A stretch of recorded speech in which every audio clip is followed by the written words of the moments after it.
Hey everybody, it's Atheist for the Cause, and I wanted to talk about something I've mentioned before, but I really wanted to go into it even further because it's continued, and that is fundraising of the DNC.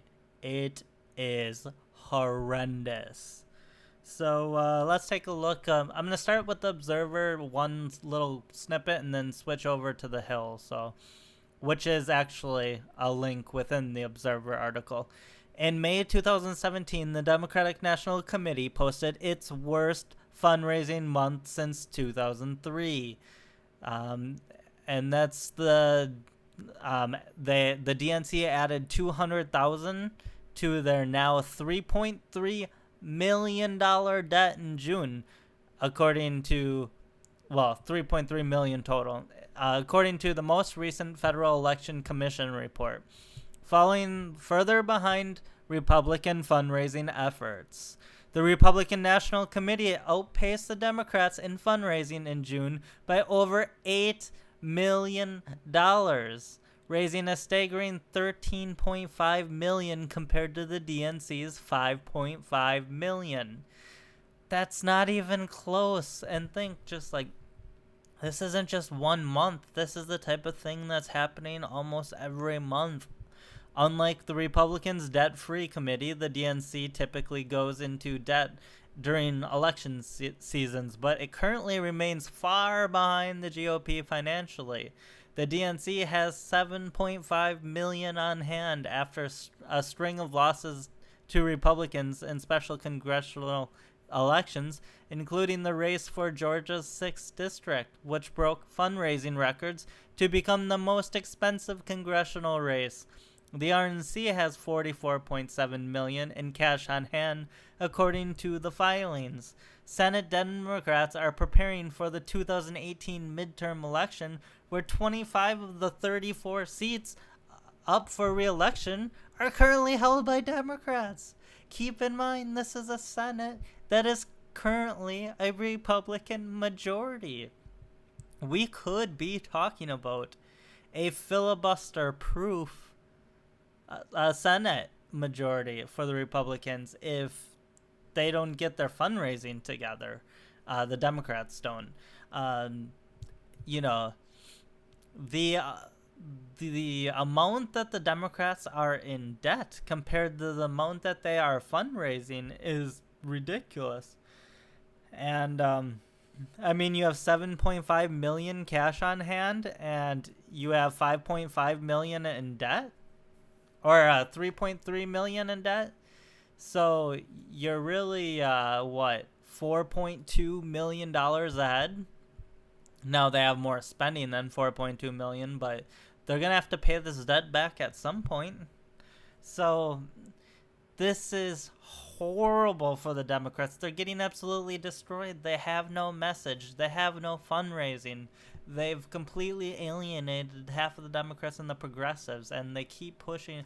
What a lot of this article that I'm not covering is how they're talking about, that they're alienating more progressives because, they're not following Bernie Sanders and hit the candidates he's backing, and they pushed Tom Perez in at the DNC, which is more of the same of the people who've lost, and nobody likes Tom Perez, so what are they doing? Now, I actually think neoliberalism ideologically is the way to go, and this article makes an argument against neoliberalism, but the neoliberal leaders are horrible. At least Obama had charisma, but like Hillary Clinton, what does she have? She's extremely corrupt, and she doesn't have charisma. She's got no real message. She had no real message when she ran. And so this is big trouble for the Republicans. If they ever do go to this progressivism, I think that will alienate a lot of the middle. So I don't think it'll be as good for them as a lot of these media outlets make it out to be. But and the other problem the progressives have is they're defined by Bernie Sanders, who's getting so old that it's going to be hard for him to win elections in the future. because he's going to be like 79 by the time the next presidential election rolls around. That's fine if you're third party, but if you're one of the main two parties, that's really going to hurt you.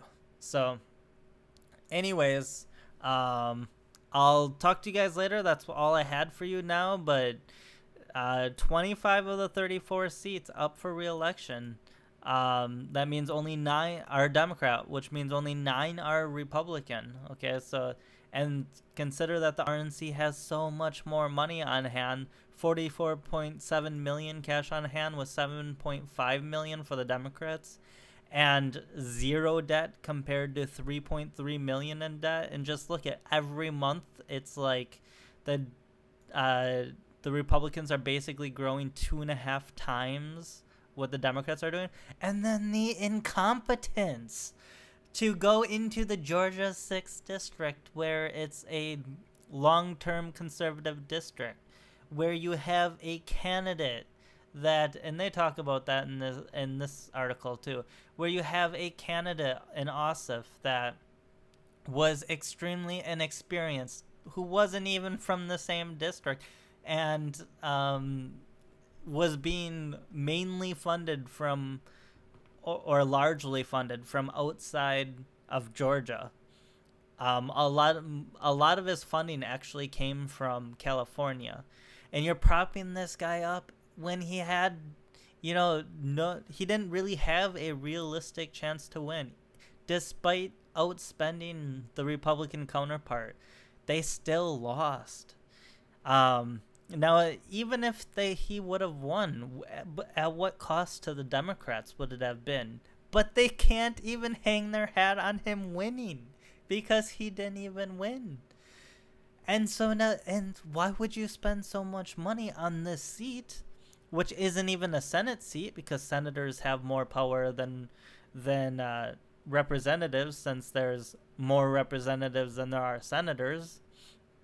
So a senator literally has more power. But why would you outspend the Republicans when you have less money and more debt? What do you think's going to happen in a year in the 2018 midterms? I mean, the incompetence. And what's their message? I still don't know what it is. So I'm going to leave that here, but have a good one, guys. I just cannot believe the incompetence of the Democrats.